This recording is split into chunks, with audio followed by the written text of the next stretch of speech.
Yeah, who's got Lyme's disease or tick-borne disease? Who's got any other disease that we haven't mentioned? CIRS, yes, that's part and parcel of the Lyme borreliosis picture as well. Yeah. Mold, biotoxin exposures, etc. So chronic illness now is so rampant. And doctors are struggling to find out what's going on, or they might consider that it's outside of their norm Medicare or medical director diagnosis schemes. So they, either consider it to be voodoo science, or they'll think that, look, it's just all in your head, there's an antidepressant, go home. So my interest in amino acids specifically has sparked when I used amino acids in my compounding pharmacy 30 years ago. I was instrumental in pioneering compounding pharmacy in Australia. I owned Dartnell's Pharmacy for about 20 years and I sold it about more than 10 years ago. And during that time, I used a lot of nutritional medicine, which was tailored and targeted individually for patients based on evidence-based, science-based information, and specifically for specific disease conditions. For example, I would use something like GABA and glycine for somebody who's exceptionally anxious, or I would use a particular amino acid for a specific condition. For example, we used phenylalanine, a specific isoform of phenylalanine for a Parkinson's patient, and they tended to change immediately. And that's where I thought, well, look, there's got to be something more, because I'm being a pharmacist and a naturopath, and I've done my fellowship in anti-aging and regenerative medicine as well. So having a scope of both the pharmaceutical or the allopathic arena as well as the naturopathic arena, I thought that there's got to be something that underlies the basis of all therapeutic treatments. We know pharmaceuticals play a major role. We also know that food and herbs play a major role. But what actually makes ourselves tick is minerals, these are tissue salts, as well as amino acids. That's the basis of life. Without minerals, without amino acids, and then without the cofactors or catalysts of vitamins, etc., life doesn't exist. So therefore, and every biochemical pathway, whether it's methylation, whether it is detoxification or mitochondrial ATPA generation, all of that requires vitamins, amino acids, and minerals. So those are the basis of life. And subsequent to my interest in mental health, I've written a book and done a masterclass on alchemy of the mind, which is really looking at neurochemistries and the basis behind neurochemistries, understanding what actually makes our neurotransmitters. And it all develops around amino acids. So subsequent to that, I've actually worked with doctors, one of whom has just recently passed away, who was a chronic fatigue syndrome specialist in Melbourne. And we started experimenting with his wife's treatment, and his wife had severe chronic fatigue syndrome. And so we would sit after hours, after our businesses have all closed, we'd sit down and we'll nut out the value of each amino acid and why we tweaked her formulation and why she improved so well and why she didn't improve, why she got worse. And that's the reason why I delved into amino acids, and it's an area that has not been delved into significantly in the marketplace, in the integrative space today. So there are some really amazing gurus that work really well with amino acids, and these are the gurus that I rely on all the time because they've done amazing studies in the area. So the objective of this afternoon session is really to give you an insight of what amino acids are and why we're talking about amino acids, where do they fit into chronic illness, and how you can help yourself and your patients, your illness, and how we can actually custom tailor it. What's the difference between a custom amino acid versus those powders. Now, we know with chronic illness, you would always look at your adrenal function, your endocrine function, right? So you'd look into adrenals, thyroid, all of those pancreatic function, hormonal function, to ensure that those basic parameters are met. Then you might want to look at the gut microbiome, because that's where the immune system lives. And then you start looking and delving further deep and go further down and dig further down to understand where the genetics might be, or where the metabolic blocks are in terms of mitochondrial function. So that's really what we're wanting to achieve. So we all know that, you know, it's a persistent condition. It comes with a lot of time, over a period of time, because you could have a perfectly normal life and then the shit hits the fan, and then you've got issues associated with chronic illness. Chronic fatigue doesn't develop, you weren't born with it, okay? It develops over a period of time. So where it starts, it could be, the trigger could be different for every person. And the bottom line is we have mitochondrial damage. So mitochondria are little organelles within every cell. There are about 300 or 500 mitochondria in every cell. And each mitochondria is involved in transferring all the food, the fats, carbs, and proteins that we take orally through the citric acid cycle, and it punches out energy, okay? Process is the Krebs cycle. In the case of plants, for example, our plants get sunlight, nutrients from the water, etc. All of those things. So photosynthesis, they make pumpkins and tomatoes and flowers and grasses, etc., all the green stuff. We don't do that, we just have energy, and that's ATP. And that's the objective. When there is a metabolic block in relation to ATP production, we've got problems, okay, in terms of energy. There's a whole lot of contributors, and the outcomes, I mean, you've got millions of outcomes, whether it's CIRS, whether it is tick-borne disease, it doesn't matter. You've got lots of chronic diseases. And the big issue here now is that infections are playing a major role in a lot of conditions, okay? Now we know that Klebsiella, for example, is associated with AS, ulcerative colitis, rheumatoid arthritis. Yersinia infections are associated with thyroid disease and Graves' disease issues. TSH receptor antibodies that are being compromised as a result of microbial infections. So the microbes, we are now getting a lot more information about microbial infections affecting the system to the point where it develops, acts as a trigger for chronic inflammatory conditions. And the literature's out there. So this really gives you an indication of the fact that we have various mediators, you know, systematic mediators. These, they essentially, when we're looking at a chronic illness, we have inflammation, we have your T regulatory cells, these are your cytokines, these are the fight back cells in the white cells that actually fight back. They develop immune dysregulation issues, so you have inflammation, and it's a cascading effect, okay?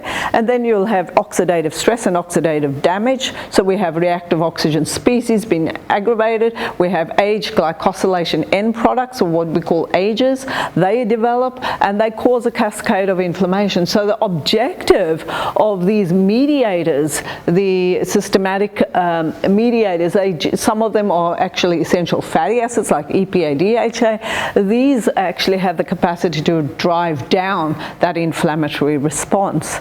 Then we also have issues associated with pain receptors change, and we'll talk about some of the amino acids that play a role in pain management, particularly the interest in these amino acids has only actually increased since we've got the opioid addiction issue. as a medical issue at the moment. So they're looking at other alternatives that are effective in pain management. And then of course we've got inflammatory switches as a result of infections that can also play a role. So, you know, infection damages the macrophages or the cytokines, and they start to release what we call histamine. I'm sure you've heard of some of these terms. If it sounds like a lot of gobbledygook, just tell me, and then we can talk about it, or we can bypass that, whichever way it is. So the other component is the fact that we also have, you know, the inflammatory cascade starts off not only it starts off in the gut, but at every cellular level. So we actually have, you know, redness and easy. When we talk about general inflammation, we can actually see it. We'll see redness, and then we'll see swelling, and we'll see all these things. But in our bodies, at a cellular level, every cell is being affected by this cascade of inflammation. So we therefore have, you know, macrophages being released, chemical signaling occurring. This is including histaminic release, but then your cytokines are also released. You have T1, Th2 cytokines being released. They can either be pro-inflammatory or they could be anti-inflammatory. So in addition to that, we'll have the macrophage. Then when we start to resolve inflammation using these pro-inflammatory mediators, we are then able to drive down that inflammatory cascade. So there are a number of avenues and a number of ways we can do that. So why would we want to talk about amino acids? As I mentioned, they're the basis of nutrient or therapeutic supplementation. We know that minerals play a major role. We know that iron is necessary as a mineral. Calcium's necessary not only for bone production, but we also need it for cardiovascular function, for hair, skin, nails, bones. Potassium's needed for mental health, for kidney function. But amino acids, they are part of protein. They are the building blocks of protein. Now, we do take protein in our diet. Some of us are vegetarians, so we may take protein in the form of tofu, in the form of lentils. The mung beans, the green mung beans, have higher protein content than a piece of steak in the same gram value, for example. So there's some really great protein sources of food, but they play a role in the sense that when we're talking about proteins or amino acids, there's thousands of proteins and amino acids out there. We are capable of measuring around about 20 to 40 amino acids at any one time in a standard functional pathology lab. They are involved in production of muscle, collagen, hormones, neurotransmitters, and they're involved in so many physiological functions like liver function, like your energy production, etc. And there's a really good complex interrelationship between amino acids and vitamins, because the vitamins are needed to ensure they act as cofactors, and they needed for production of energy, production of hormones, production of collagen, production of muscle tissue. Your muscle tissue, which is your myelin sheaths, in an MS patient, they have no muscle function. Their muscle sheaths start to break down. Incorporating specific amino acids will make all the difference in terms of putting the basis down. So I find that in chronic fatigue or chronic illness patients, amino acids is my go-to in the first instance to put the baseline down. That's your foundation. And then you start dealing with all the underlying drivers. They could be infections, they could be genetics, they could be anything, microbiome, etc. But the basis needs to be there. All right, so growth hormone, guess what? Growth hormone is in actual fact amino acids. Without growth hormone, we don't grow, right? A child needs a decent amount of growth hormone to become an adult, right? So we find that growth hormone, if you've got an issue if you've got a growth hormone deficiency, then a growth hormone injection is actually an injection of 191 amino acids. Depending on which brand, there's one that has 198 amino acids, okay? So that's all it is. It's amino acids in an injection, and that's what we call growth hormone. When you talk about peptides, have you heard of peptide therapy? Okay, peptide therapy has been used in the sport arena in Australia, and it was frowned upon. But today, peptides the area of peptides is fairly well regulated, and it's used in cancer therapy. It's used in a lot of inflammatory conditions as well. And all it is, it's amino acids, specific amino acids in an injection. So if you have a growth hormone deficiency, you could easily supplement with arginine, lysine, and ornithine. Those are 3 amino acids. Now, our genes, we talk about our genetics. Our genetics is predominantly DNA, RNA, right?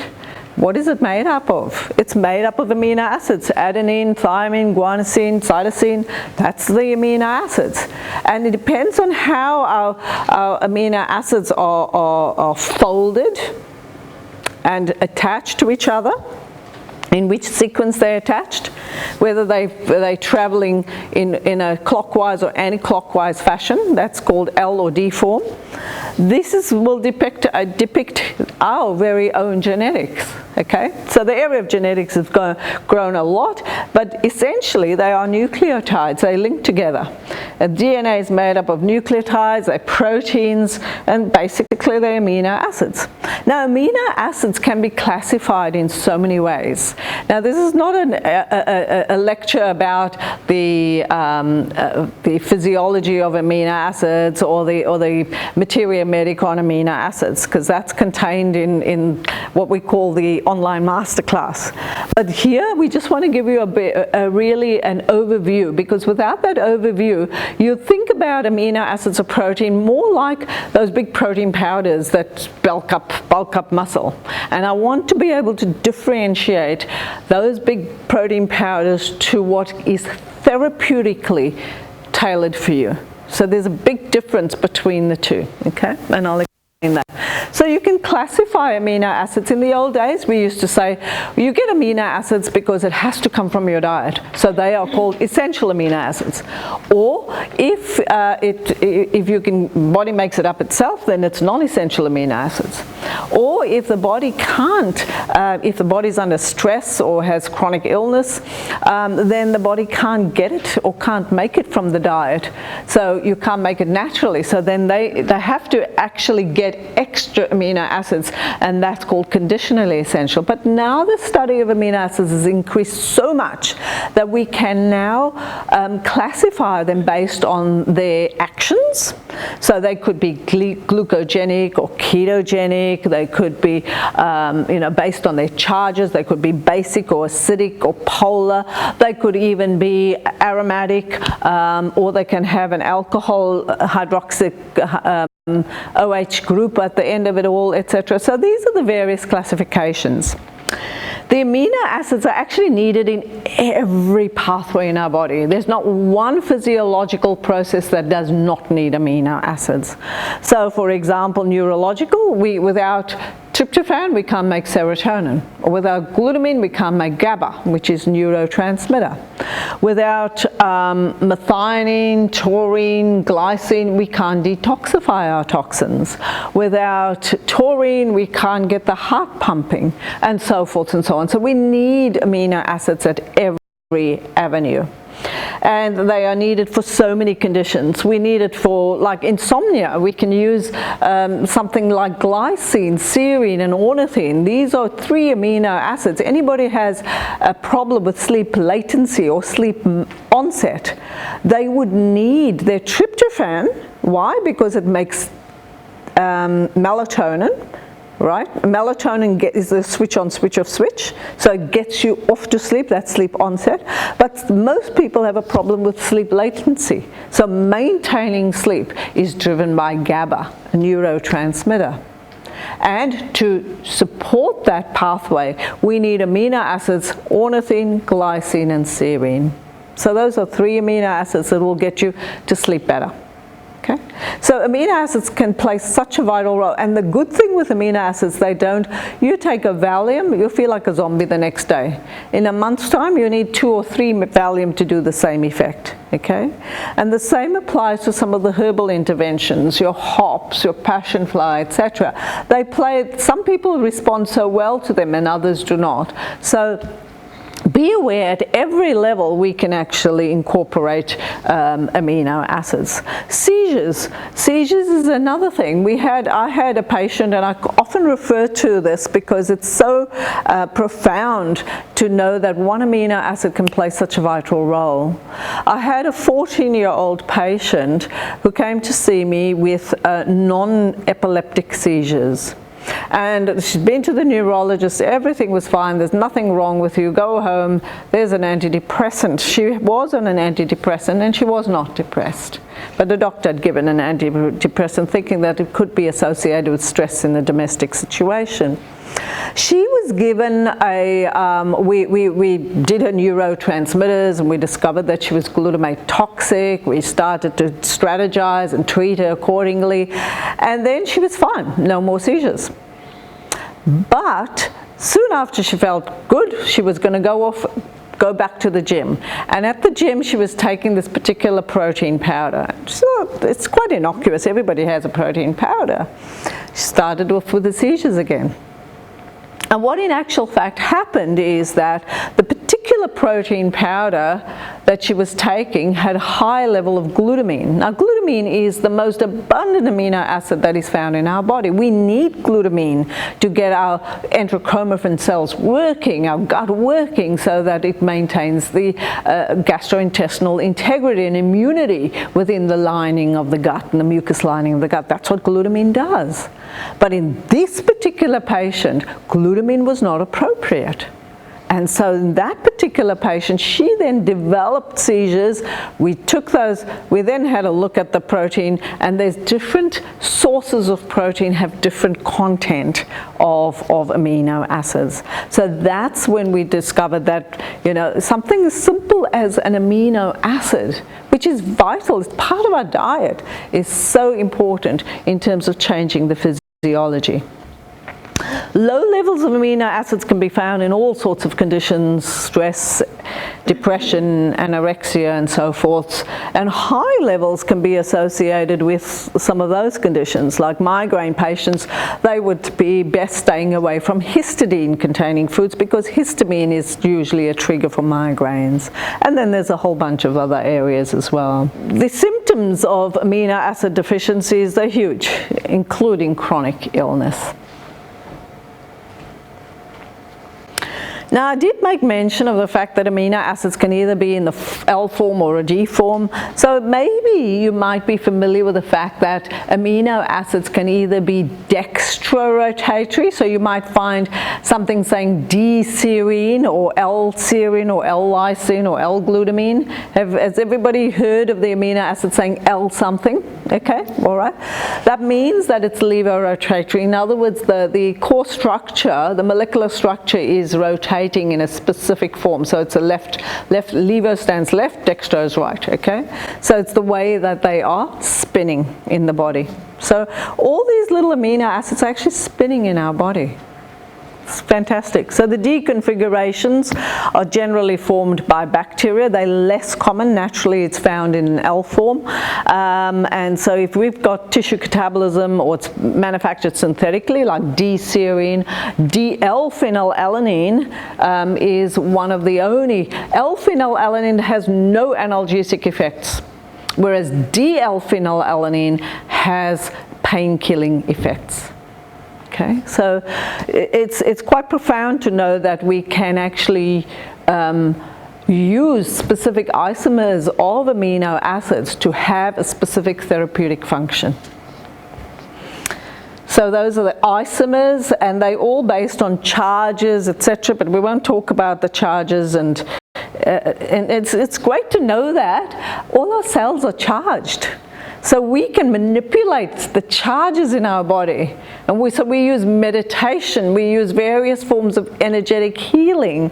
Well, what are we doing? We're manipulating the charge of our bodies, okay? We can get electrocuted, but it's because we're full of water, we have the capacity to be able to do that.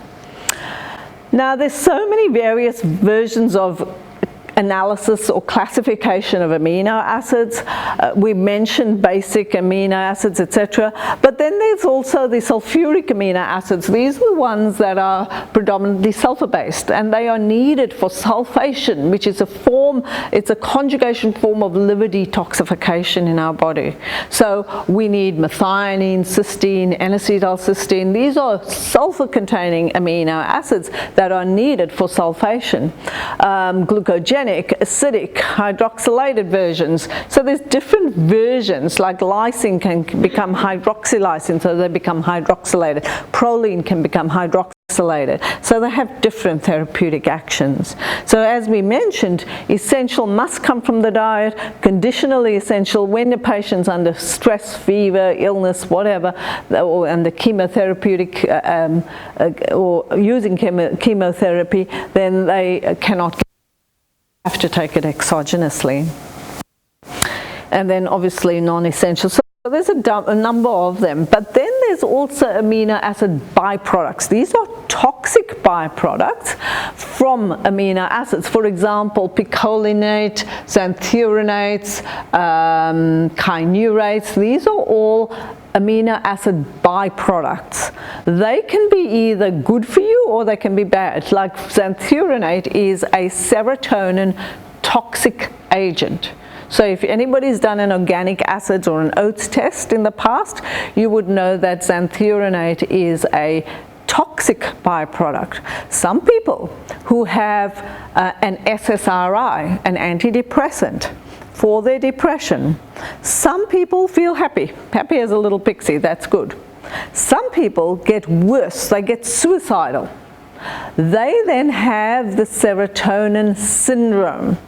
And all it is the fact that your tryptophan, your amino acid tryptophan that's supposed to make serotonin, does not work. That pathway does not work because the chemical factory that is involved in converting an amino acid to serotonin is your vitamin B6 tetrahydrobiopterin, iron, etc. If that chemical factory and the amino acid is missing, we can't make serotonin, which is our happy hormone, right?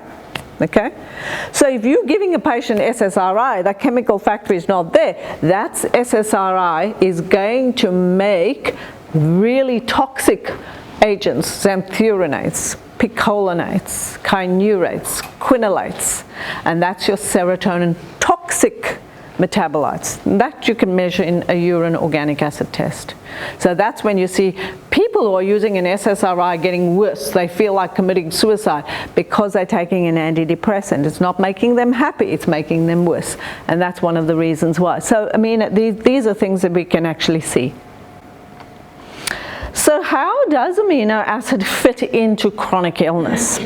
I think the important thing is that we need to be aware that the science of amino acids is not a simple science because one interconverts to the other. Phenylalanine is converting to tyrosine, which then makes all your catecholamines, dopamine, noradrenaline, adrenaline, and so forth. We have arginine makes creatine. Both of them are amino acids. So creatine is needed for muscle growth, right? So arginine is very important. It's a nitric oxide stimulator. Arginine is involved in production of proline, methionine, which is needed for methylation. It's very important. It's a precursor to SAMe. So if methionine is depleted, then so is cysteine. If we don't have enough glutamate, we can't make GABA, but we can't even make glutathione, which is. So as you can see, amino acids are actually made into other amino acids. Glycine is made into serine and choline. And without choline, we can't think, we can't remember. This is why we use choline derivatives like lecithin, phosphatidylserine, phosphatidylcholine to actually help with memory and concentration. We use tricyclic TCAs, tricyclic antidepressants. These are anticholinesterase inhibitors. So these are working along those very pathways that amino acids are working on, okay? Liver. When we're using our liver, whatever we stick down our throat has to be digested, absorbed, metabolized, and excreted via the gastrointestinal tract. Whatever's absorbed goes through this portal system, which is the blood system, to the liver. That's the engine of the body. It has to clean out all the toxins so that the good stuff can go to the mitochondria and produce energy, or the bad stuff can be excreted. So in the liver, we have very important amino acids to help with the detoxification of your various toxins and nutrients that you put through your body. So amino acids play a vital role. They play a role in other areas as well, but in liver function and gut function, that's exactly where they are. So if you've got a poor digestive or liver function, hepatic function, then you'll typically see in a blood result or in a urine result high levels of beta-alanine, or you might see elevated or even low levels of methionine and cysteine. So you need to supplement with not only your amino acids but also the cofactors such as betaine. Betaine is needed for your hypochlorhydria or hydrochloric acid production.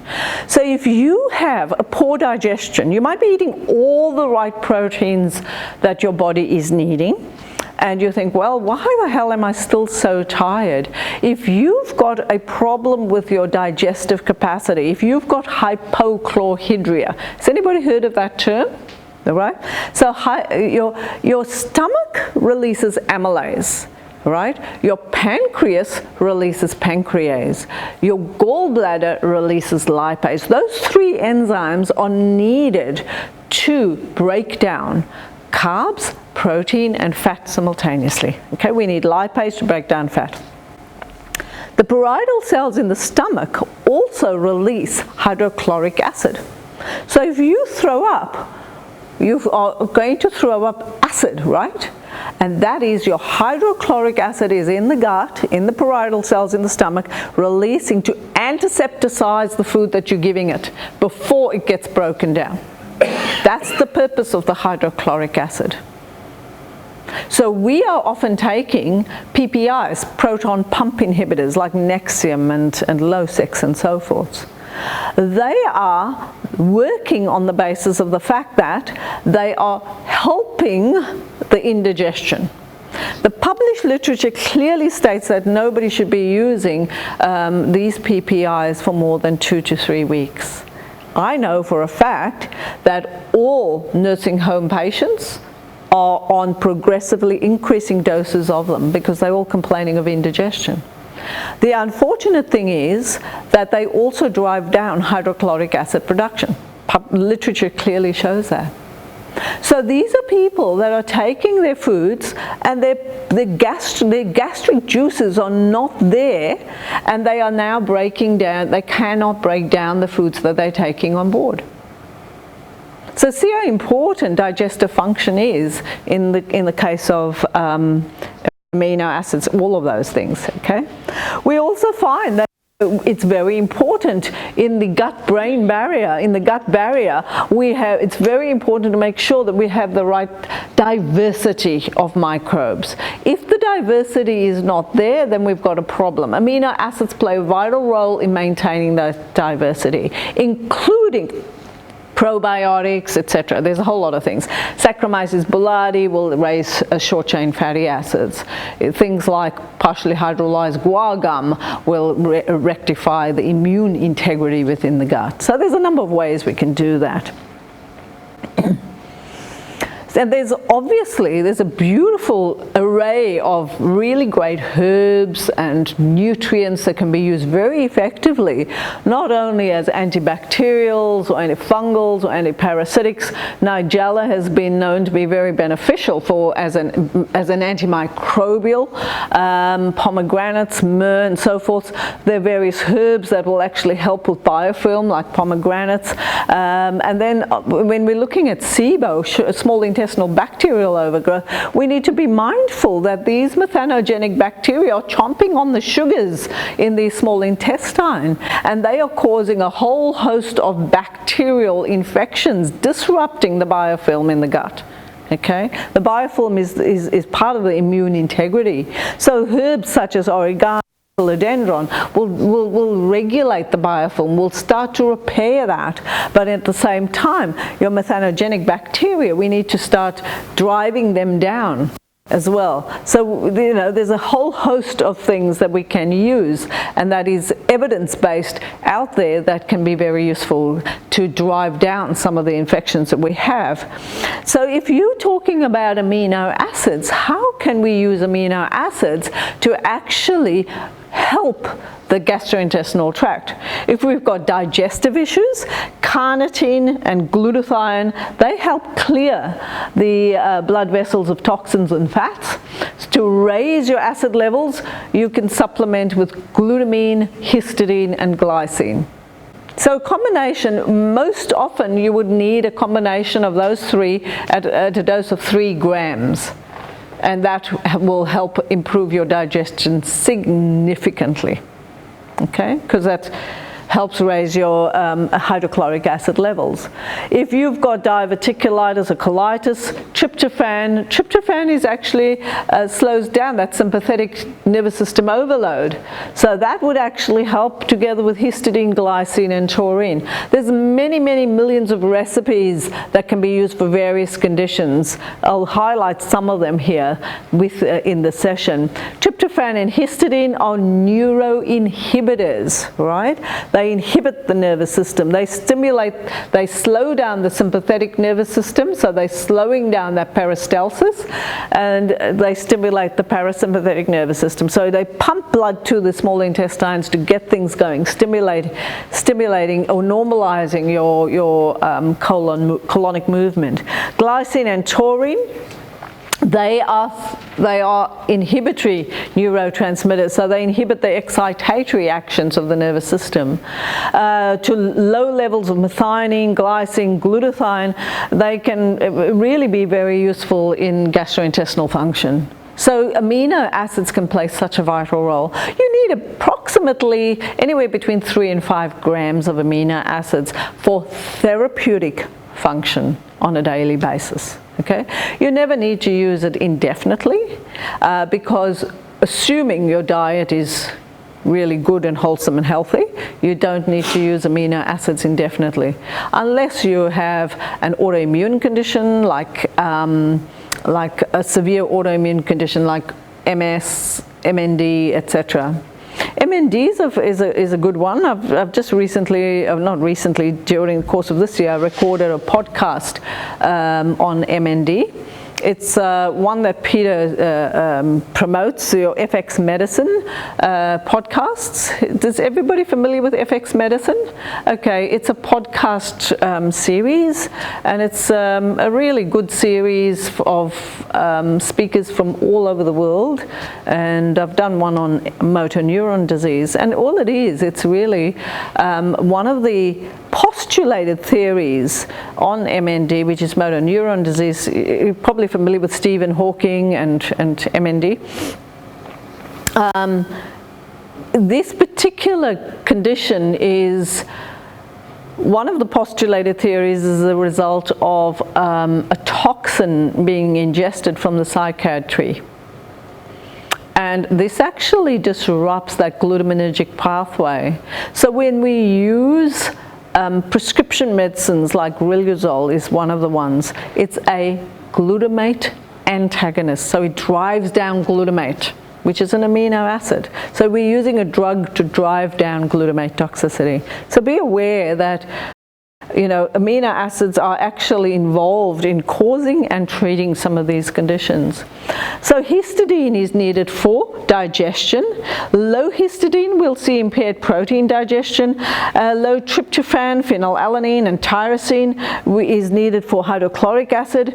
And when we see a urine test result and we see hydroxyproline is really high, that is a hallmark marker for celiac disease. So definitely go and have a look at your celiac markers to make sure that the person doesn't have. You'll generally see increased turnover of collagen. Proline, ornithine, lysine are needed for collagen breakdown. So somebody who has a lot of inflammation, they have osteoarthritis, their collagen's breaking down, their ligament tissue's breaking down, they have nerve issues, they have osteoporosis and osteoarthritis. These are conditions that would do well with ornithine, proline and lysine.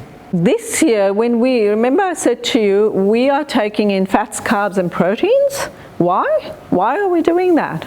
We need to produce energy, which is ATP. That's the reason why we're doing it, right? So this is what we call the Krebs cycle.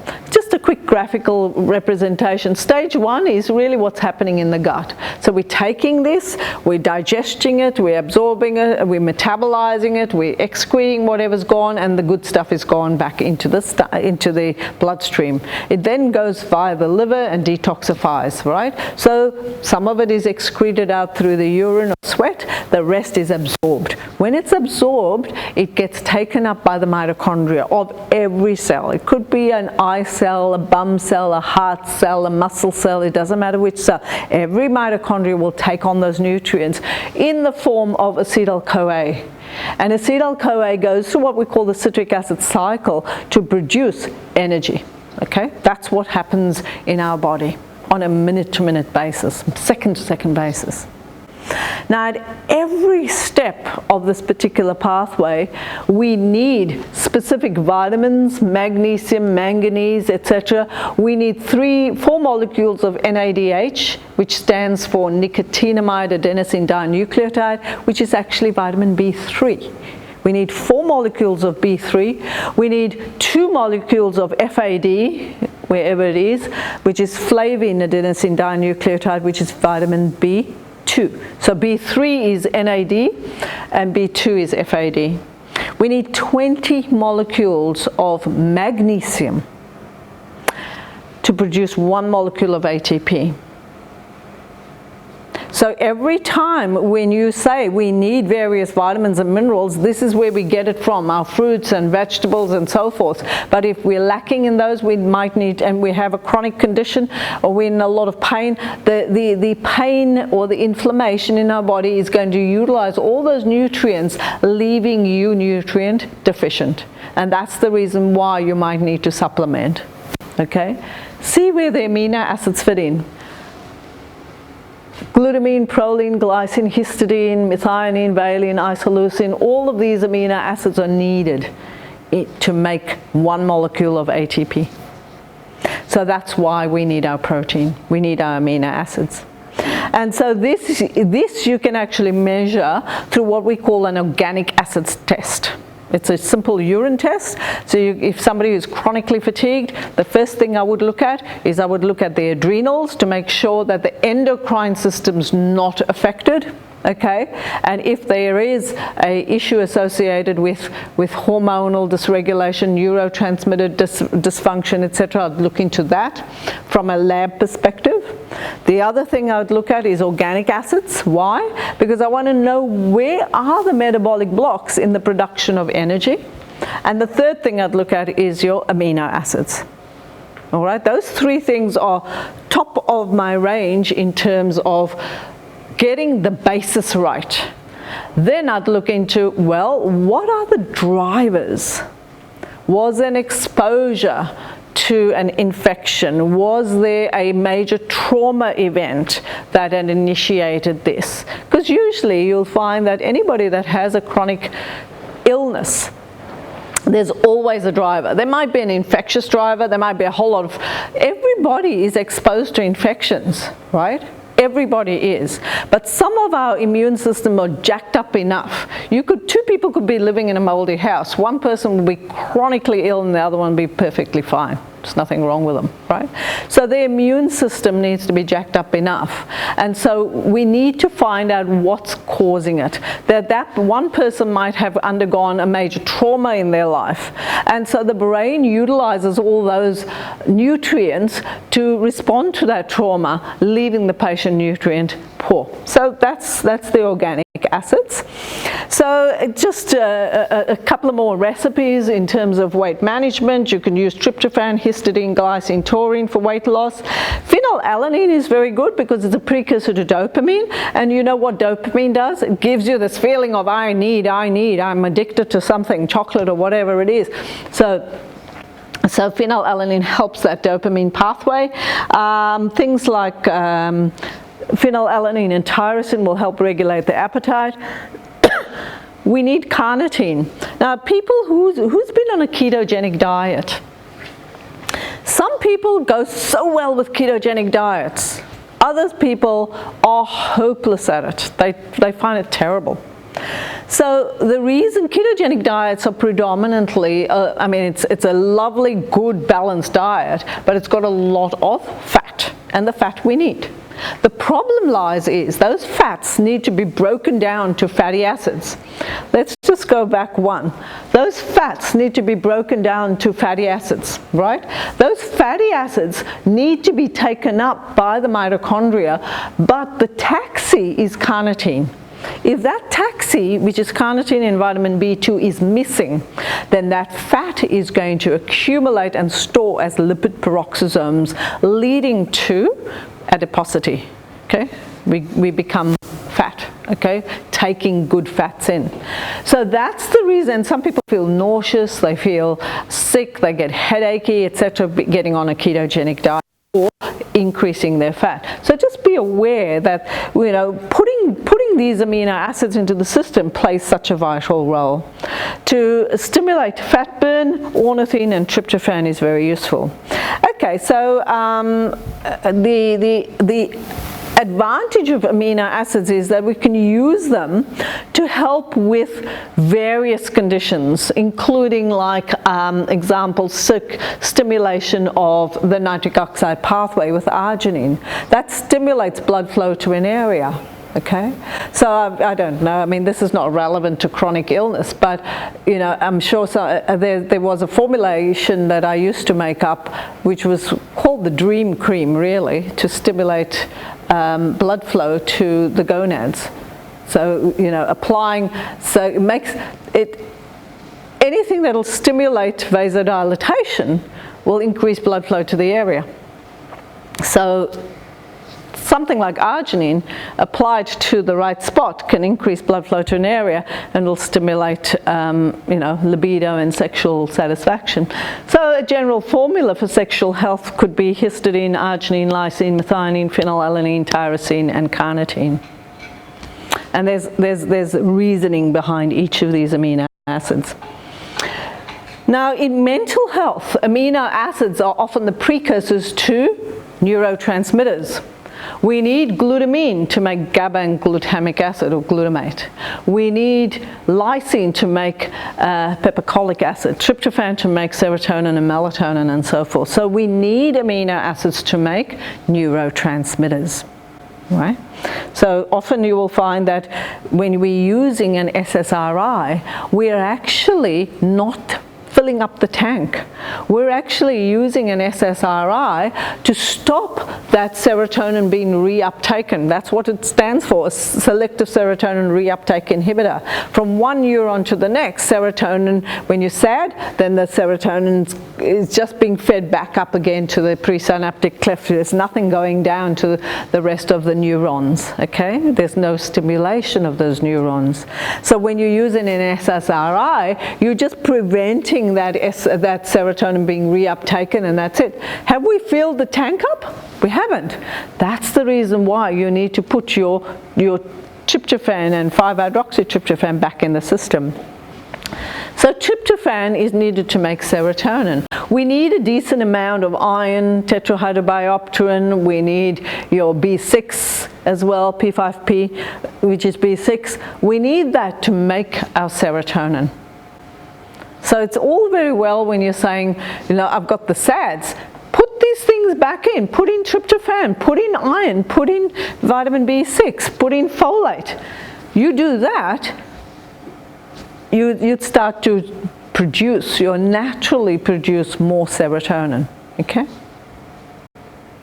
So serotonin, obviously, when it's used in mood, memory, sleep, behavior, etc. But when the system is under stress, when there's nutrient depletion, when the system is dysbiotic, when we've got inflammation, as in a chronic illness like yourselves, then we have the potential of having serotonin deficiency symptoms. And that's the SADS, of course, but also other conditions like carbohydrate cravings and pain and poor memory. We can't focus, we can't sleep, we become aggressive, and so forth and so on. Another neurotransmitter we mentioned earlier on was GABA. GABA is needed to maintain sleep. GABA is needed as we age. Now, as we age, particularly women going through perimenopause, their progesterone and estrogen goes boom down, right? But when progesterone goes really, really low, progesterone and GABA are in line with each other. As progesterone dips, so does GABA. And this is why women who are going through perimenopause, they'll have this depletion of progesterone, will also be very anxious. You could drive from Melbourne to Sydney, easy, drop of a hat in your 20s. Get in a car and go. But now in your 50s, you're suddenly saying, oh my God, did I switch off the stove? Did I lock the door? Did I do this? Did I do that? All that anxiety starts to develop. And it's due to GABA. So put back the precursors. But these things don't just work by themselves. They talk to other organ systems as well. So there's a hormone neurotransmitter correlation. Okay? I've done a webinar on a hormone mood connection. So that's really giving you the biochemistry behind a hormone and a neurotransmitter. Okay? Sex doesn't start in the gonads. It starts over here. So it's dopamine that actually initiates that sexual function. Your appetite doesn't start here. It starts with the appetite regulatory hormone. So there's really good stuff happening out there. Another one is tyrosine and phenylalanine. That makes your dopamine, noradrenaline, and adrenaline. So without the adrenals working, we don't fire up, we don't go to work, we don't write our exams. But if we're firing those adrenals all the time, and most chronic fatigue patients have probably had very active lives, very with it, burned the candles at both ends for many, many years, and suddenly, boom, the candle burnt out. Okay?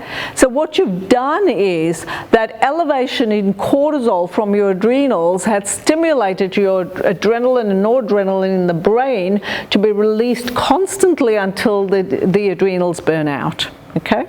So when you have the burnout, we've got a problem. So putting back tyrosine phenylalanine will actually help drive that pathway. But we also need your iron, your B6, and so forth. So if we have a look at some of the symptoms associated, like dopamine, if we don't have, dopamine is needed to get us motivated, get us going, up and going, okay? So dopamine, when you're a bit low on dopamine, you just can't be bothered. Nothing interests you. And then you'll find that over a period of time, you develop repetitive thoughts, repetitive behaviors, rumination, OCD type effects. So therefore you will get those sorts of things when there's deficiency in a particular neurotransmitter. So you might find, poor memory, a lack of motivation, you'll have addictive tendencies, all that. So that applies to each of them. Some people like their chocolate.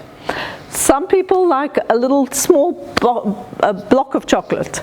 And if I give some of you a block of chocolate and they'll see a whole box, they'll need to eat the whole box. Is that some of you? Some people only need a little block and they find they're happy. Others need the whole box. If the bar's there, they've got to eat the whole box. What is that? That's a lack of phenylethylamine. So the precursor to that is phenylalanine. So back again to your amino acids. So there's some really great ways to actually drive a particular pathway up or down. So there's things like, you know, Siberian ginseng, cocoa, etc. These stimulate dopamine to noradrenaline and adrenaline pathways. There are other methylating cofactors that can also stimulate. Vitamin C and SAMe can stimulate the conversion of dopamine, noradrenaline and adrenaline so that the adrenals can start firing up again. But then we also have other herbs such as rhodiola, selenium and licorice. They will block the conversion of one versus the other, so that if you've got aggression, you've got anger, you've got agitation, etc., then it's likely that your noradrenaline is sky high. Okay, and so what we need to do is we need to make sure that there's enough dopamine in the tank, so this slows down that conversion as well. Okay, so chemistry is fantastic. We can drive it up or down any way we like. So methylation is another big issue. So we won't discuss methylation because we can talk forever about it, but methylation underpins every biochemical pathway in our body. Without methylation, we can't produce hormones or neurotransmitters or muscle tissue and so forth. So we need methylating cofactors. So we need things like B6, B12, folic acid, methionine, magnesium to ensure that those pathways are working.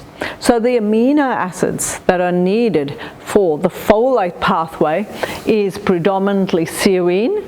The amino acids needed for the SAMe pathway is predominantly, there are others, but predominantly methionine. The amino acids that are needed for the cystathionine pathway is predominantly cysteine and serine. Okay? So see how important these amino acids are. They need it at every pathway. And remember I told you about glutamate and the glutamate toxicity? So you have a lot of your agitation, aggression, your ADD people, your ADHD people, your ASD, your various mental health conditions tend towards, not all, but most of them tend towards glutamate toxicity. So glutamine is actually converting to glutamate. Right? And glutamate constantly feedback. You'll have glutamine converting to glutamate, and they attach themselves to various receptors at the postsynaptic cleft. NMDA being the main one. There's AMPA and the kynurate as well. But when glutamine converts to glutamate, attaches there, then it goes ahead and makes GABA, so it makes you nice and calm. Right? But if you've taken a lot of, you don't have the chemical factory to convert glutamate to GABA, and you're taking a lot of MSG and processed foods and your dried, what do you call those noodle packets and canned foods and frozen foods, and your foods are not generally healthy, they would tend to have higher levels of monosodium glutamate. And these are glutamate, they're neurotoxic to our body, neurotoxic to the brain. They will increase a neurotoxin called quinolate, okay, instead of making nice good GABA. But the body is so smart, the body has the capacity to regulate that. So we have excess glutamate goes and converts into glutamine, and this is happening through the bloodstream as well. So this is great that the body is able to do that and rectify it, but things can go wrong, and that's the reason why we want to make sure that there's enough amino acid glutamine. As I said to you, glutamine is very important. It's probably the most important amino acid in our body because it's most abundant. It's a primary source for your lymphocytes and macrophages. And so when we're looking at somebody who's got a lot of stress or anxiety or depression, these are some of the amino acids. Depression will need mainly tryptophan, but phenylalanine, tyrosine, methionine is used. Methionine, as we said, is a precursor to SAMe. Phenylalanine is needed for dopamine support, so it helps with pain management as well. So those are the various amino acids that can be used for stress, anxiety, and depression. Now, of course, amino acids can be used for many conditions. So these are the various, I've just listed some of them, but it's a lot more complex and it's all available out there. So a lot of this information is in the book and also in the online masterclass. which is about 35 hours of teaching time there. So if you want to know about amino acids, it's all in there, okay? So something like carnitine, for example, if you've got cardiovascular issues, hyperlipidemia, alcoholism, definitely consider the application and the inclusion of carnitine in your strategy. It's not used as a first-line treatment. Remember, it's your basis. It's a foundational treatment. For detoxification, we could use your glycine, methionine, histidine, etc., and so forth. Lysine is well known for mouth ulcers, cold sores, etc., so because it works on the viral load. So how do we actually consider amino acids in practice? How do we put it into practice? Generally, as I said to you, they're the precursor to your prescription meds, okay? Before you even look into prescription meds, you need to look into how you can use amino acids. So they can be measured in a blood or a urine test. Bloods are great where we're possibly looking at somebody who might have renal failure or renal issues. Urine is ideal because it doesn't involve a blood draw. And we can actually measure some of the analytes like hydroxylysine, hydroxyproline, beta-alanine in a urine, but not in a blood. Okay, so urine test is available. The blood test is also available, but it might only be relevant. It's particularly patients who are really aged or behavioural issues. You might want to consider the plasma test. This is an example of a test result, and the way I would look at it, I'm not going to go through every one of them, but I look at patterns.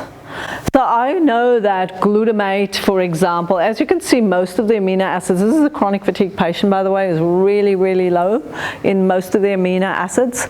Urine taurine is a little bit on the high side, and that is indicative of inflammation. So we can see that there are definite patterns. Glycine is a precursor to GABA, so I can automatically assume that the GABA is low. Proline, ornithine, and so forth are on the high side.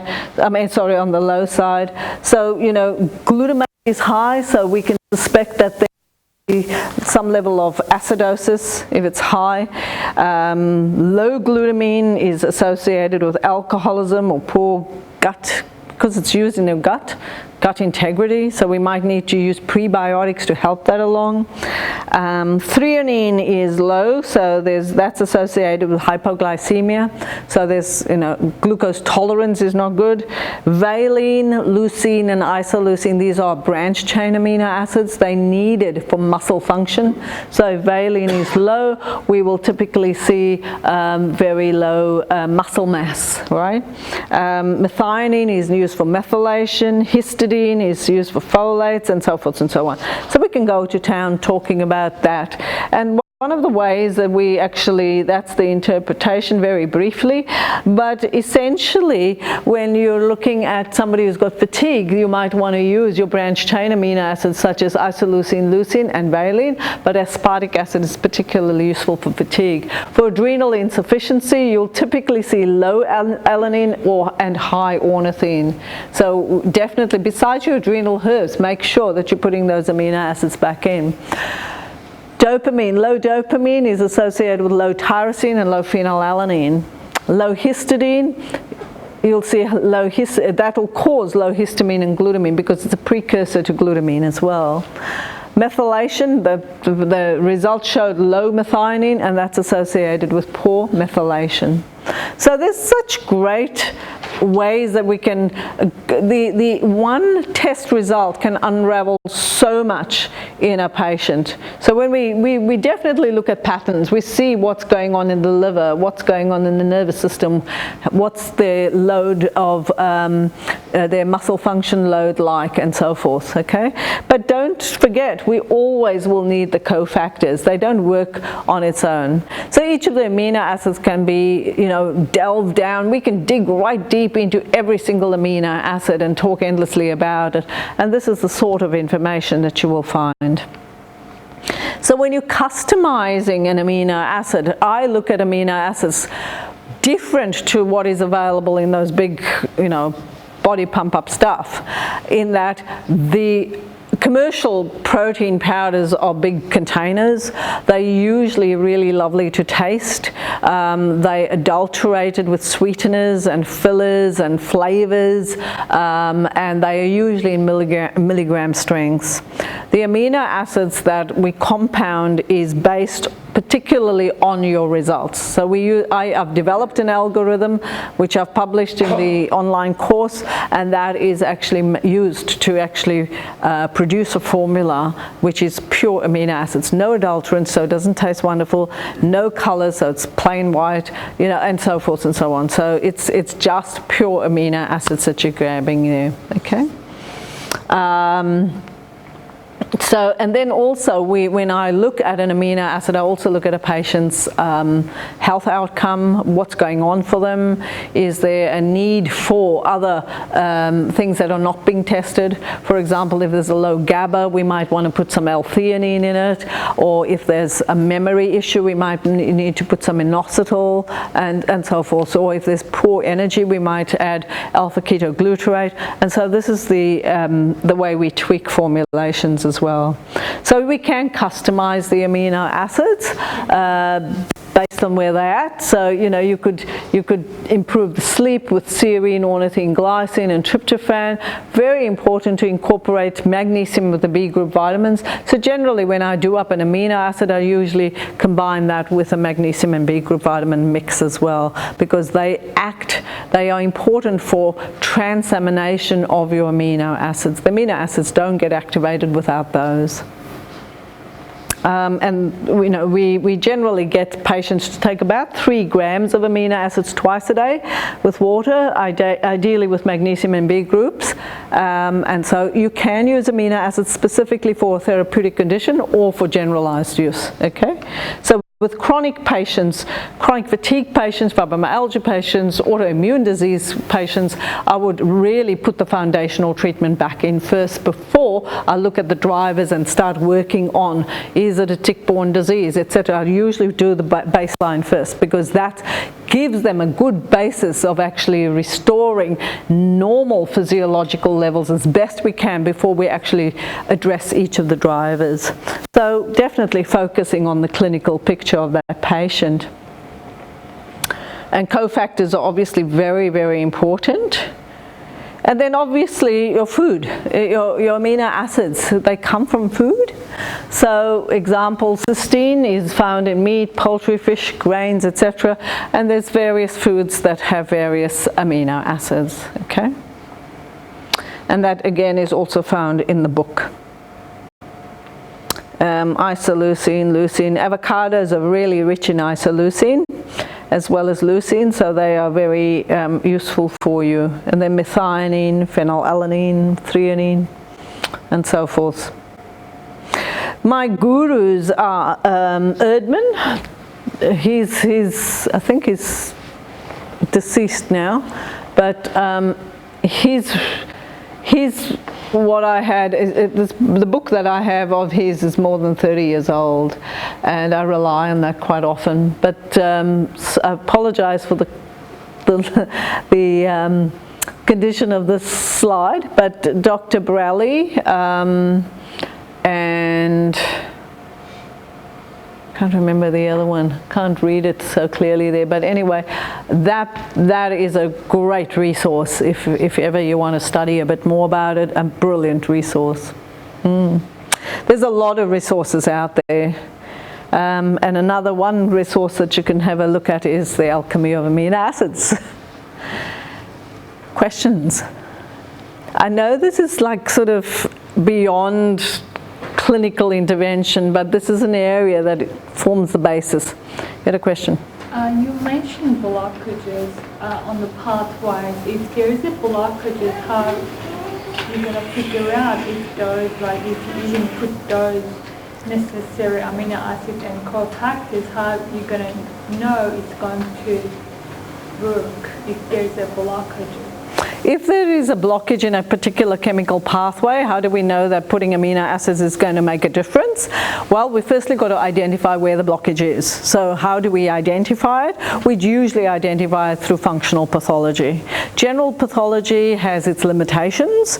A functional pathology is we are able to use that level of biochemical information to firstly identify the blockages. And then knowing full well what the biochemistry is all about and what are the enhancers and the inhibitors of a particular pathway, we can stimulate or drive down a particular pathway to ensure that that happens. So of course, if we know what it is and we're supplementing it, of course it'll work. And if it doesn't work, then we've got to find out why. Is there an issue with digestion, as an example? Okay? Do you do that at the beginning before you make the formula for the? Oh yeah, you don't make a formula without actually going to look at exactly where the levels are, because then you're just playing guessing games. Let's try that, let's try that. There are some instances where some patients find it really hard, very expensive to have various tests done, and so they might rely on the expertise of the practitioner to make a determination of, right, okay, I've got this condition. Like for example, a sleep patient, a patient who has been on Valium for many years, they've been on various herbs for sleep, etc., and they just can't sleep. We've gone through this sleep hygiene, and the hygiene was pathetic, so we've dealt with that, and then we started changing the diet around so that we could manipulate that the patient's diet accordingly. We then gave them those amino acids in conjunction with their Valium.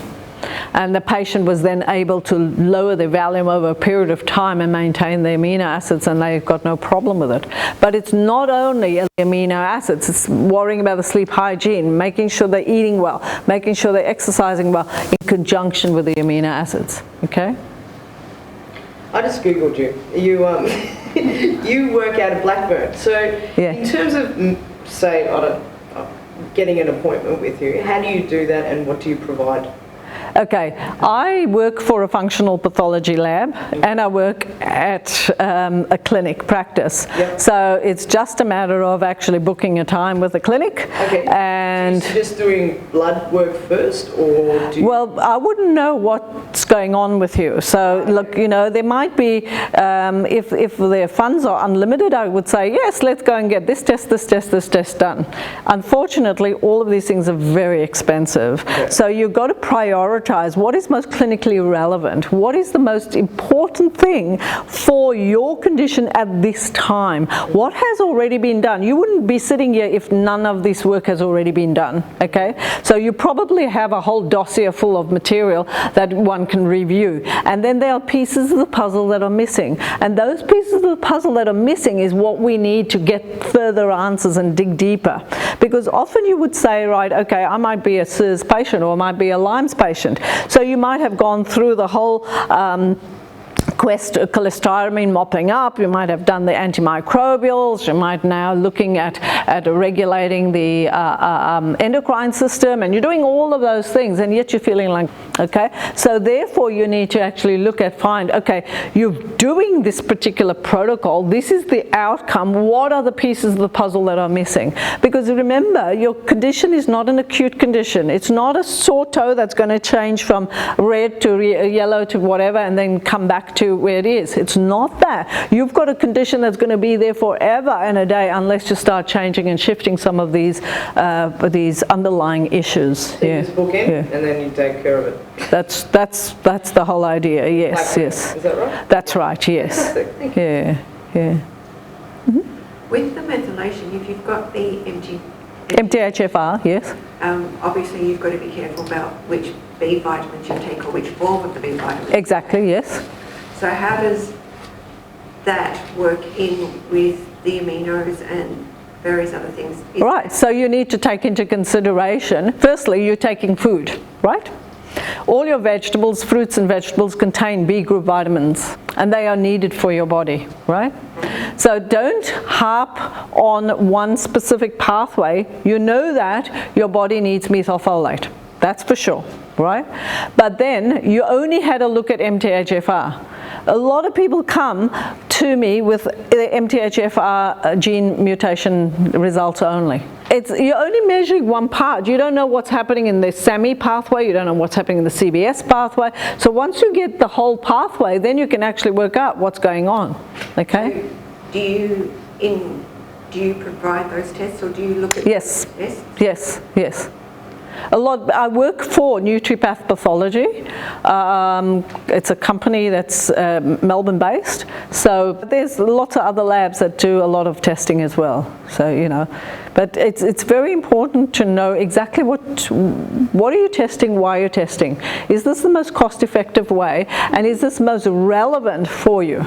Okay, because at the end of the day, I mean, I could say, look, you're chronically fatigued, let's do your adrenals, let's do this, let's check your microbiome, let's do all of these things. It'll cost you a fortune. The fact that you're sitting here means that you're too damn tired, you're too ill to go out and work. So money's already an issue. You know what I mean? So one's got to be realistic about what are the pieces of the puzzle that are missing. Sometimes some people are honest and they say, I honestly don't have money. Right? Right. Okay, what do we have to work with then? Then we don't do the testing. Then we use our own professional expertise to come up with the best outcome. Mm-hmm. And another question, with amino acids, with Yes. people with advanced Alzheimer's, can they make a difference?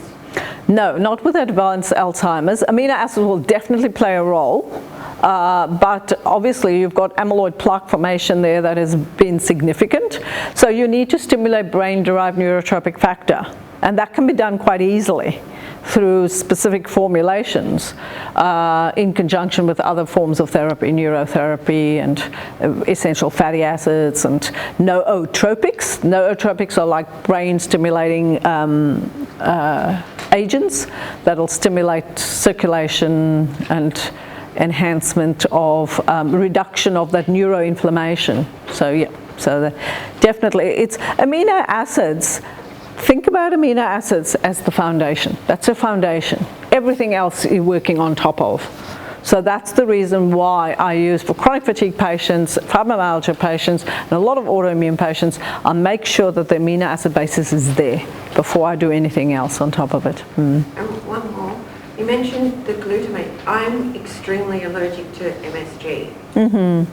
Like hospital allergic to MSG. So would that likely mean that I have a glutamate imbalance? It's likely, yes, yes, yeah. So therefore, would taking something like glutathione be contraindicated? No, glutamine would be not contraindicated. You use it with caution. Okay. Yeah. But glutathione. But there are some herbs that drive down glutamate toxicity. There's some nutrients that drive down glutamate toxicity. So be aware that you can, depending entirely, you might not be glutamate toxic. You might be allergic to MSG, but you might not be glutamate toxic. So you can actually measure that through a urine test. Yeah. Sorry. Sorry, that lady was first and then here. About 5 years ago, I did all these tests, and Sure. I was taking Methionine, yes. Yeah. And how quickly does that change? Because I don't know whether I could trust it, but I had a test and he said that was hurting me. So could it have corrected quickly and then I didn't need to take it? Like how often would you test something like that? So depending on the dosage, some people would use a single amino acid to drive a particular pathway up, and they might use up to 10 grams a day. Like glutamine, 30 grams a day over 7 days can change your microbiome. Yeah. That's how quickly. I don't know what dosage you were on and for what duration you were on, and whether you were only on methionine, were you on a number of other things. I don't know. Yeah, but generally speaking, how often should you retest? Within 7 days, you can shift it like that. But I generally, when I'm looking at amino acids, I usually retest after 3 months. But it depends entirely. If you're doing So I'm taking it and my health improved. Yes, yes, yeah. It depends entirely on what dosage you were given, how long you were given, and for what purpose. Yeah. You had a question? I actually wanted to say that I'm oversensitive to any natural even therapies, Sure. like that, and supplements. Yeah. I have methylation problem as well, but it's more to do with B12 cycle, not the folate cycle. Sure. And even though like I do, like I know that I need B12, active B12, but even I can't tolerate it well, I like I need it very low dose. Right, okay. And So you've got... any supplements and any herbal, even including Chinese medicine that I tried in the past. Your body can't tolerate it here. It needs to be like adjusted. A tiny homeopathic version of it all, yeah. So Amy Yasko, who is a guru in methylation, she uses minute doses of various supplements. Like a normal B12 supplement would be 1,000 micrograms. So she might only use like 10 micrograms and build it up slowly. Or she'd use topical application of these vitamins rather than oral application. So these are the various things that you can do, and your sensitivities are possibly due to mast cell activation. So we need to resolve that inflammatory response first. Now, if you can't take supplements, then maybe you should look into using those strategies in the form of food and restore the gastrointestinal integrity so that you can tolerate things, you know. And that's probably most important in your case, where your intolerance is so high to anything exogenous, therefore, and you can take food, so use food as your medicine, but also make sure that the gastrointestinal mucosa has got that diversity and that immune resilience in the system, so that you can actually tolerate foods or supplements that you were previously intolerant to. A little related, I was going to ask if you'd had any success with amino acid therapy for histamine intolerance and mast cell activation syndrome? Amino acids on its own, no, but there are some really powerful formulations out there. Perilla oil being one of them, and there's you know, various herbs like albizia and clivus and so forth. These are things that can be very useful. Amino acids on its own will not play a role significantly. Yeah. I was a patient. As part of his protocol, I was put on protein shakes, amino acid. Obviously through his understanding, he's obviously learned through you. Being as inactive as I am on moderate severe MN, 95% housebound, bedbound, being so inactive, one of the big issues is weight and trying to lose weight is almost impossible. Impossible when you're inactive, yeah. The protein shakes, they can bung you up, yeah. Yeah. 300 calories, add in a litre of electrolytes I have to have every day, also part of this protocol, that's 500 calories. If I'm going to lose any weight, I'm looking at 1,000 calories, that's half of my diet, my daily intake of calories. Yeah. If you go down the pathway of customizing, customizing, yes.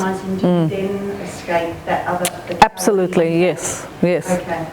Because you're getting pure amino acids, nothing else in it. Yeah.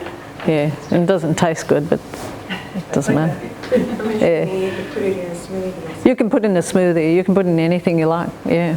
So what's actually going on? What are the pathways? I kind of got my understanding of it from what I like your perspective, that going on a high-fat diet, like with ketogene, this way. So the idea, it's conjugated linoleic acid is the major essential fatty acid that actually drives down that adiposity.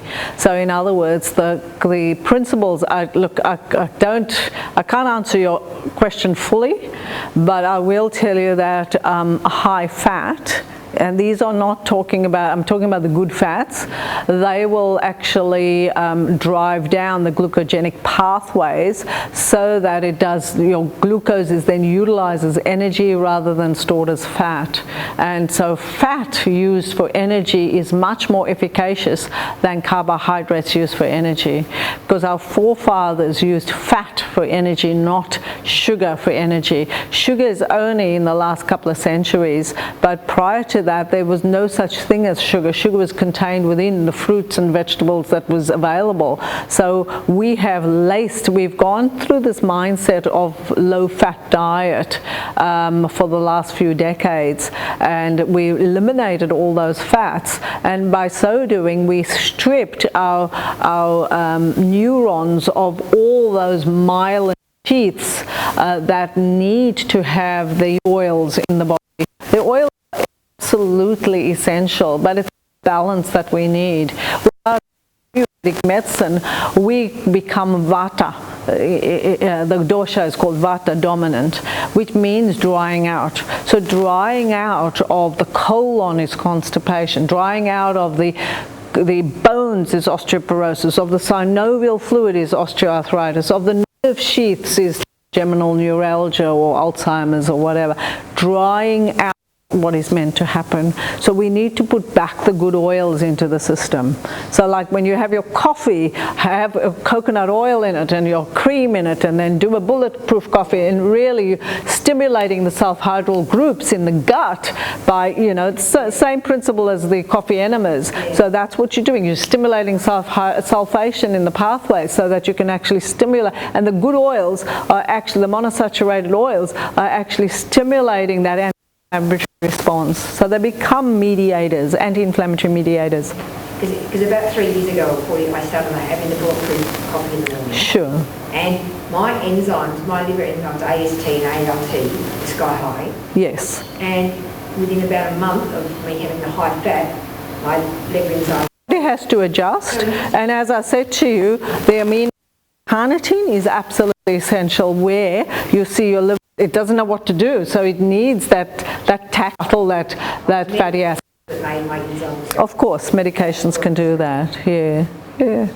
What do you consider to be the good fat? Things like your peanut oil, your all those vegetable canola oils is something that you stay away from. Fats are generally found in the form, they are divided into omega-3, 6s and 9s. In our body, Udo Erasmus was like 30 years ago, and I'm still in touch with him because I'm just doing an online masterclass on essential fatty acids, so keep a lookout for it. But omega-3, 6s and 9s are found in our bodies in the ratio of 3, 2 and 1, and we need the right levels of them. You can actually measure your essential fatty acids. You can measure an omega-3 index. You can measure arachidonic, which is a pro-inflammatory omega-6 oil versus anti-inflammatory omega-3s, so you can measure that, or you can measure every single one in omega-3, 6, 9. So that's what you can measure. So to answer your question, using lots of nuts and seeds and avocados and olive oil and coconut oil and hemp seed oil and flax oil, combinations of all of those in a day. Ideally, I would normally recommend that all my patients have 3 tablespoons of oil a day. So if you're doing your eggs, fry your eggs in a tablespoon of coconut oil. Fry your eggs in that. Too much oil, right? So take a bite of spinach, mop it up there. There you've got your oil, your protein and your folate. Okay? So if you're doing a smoothie, put some hemp seed or flaxseed oil into it. If you're doing your, drizzle a tablespoon of olive oil over your pasta or your salad, etc. So incorporating the good oils, just think about it, not so much from a weight perspective because it doesn't gain weight. What it is all about, it is oiling up the body. Right? Get anti-inflammatory, yeah? I guess the reason I'm asking is particularly coconut oil, there's so much division over it. Exactly. Okay, so if you're using 1 tablespoon of coconut oil, no big deal. But if you're using 3 tablespoons of coconut oil each day, then you're increasing your monounsaturated versus all the other ones. We need a good balance of all of them. And so coconut oil is considered okay by you, so with flaxseed, yeah. You were saying with the smoothie, put flaxseed oil in. Can you just put straight flax seeds in? You can put flax seeds. I use hemp seeds itself or flax seeds itself. Yeah.